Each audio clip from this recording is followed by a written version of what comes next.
Hello, in front of me I've got Madden NFL 25. In this video I'll show you how to manage teams and transfer players.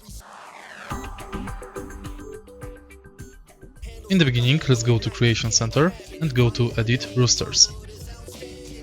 Now enter Manage Players.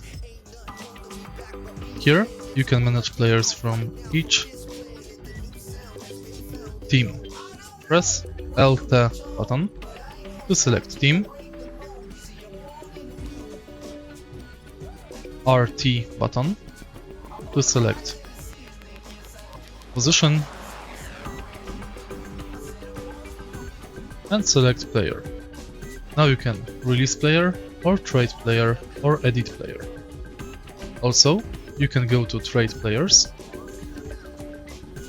and now trade away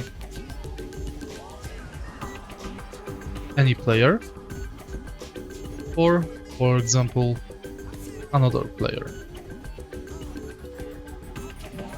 Press menu button to execute trade. If you find this video helpful, please leave like, comment and subscribe.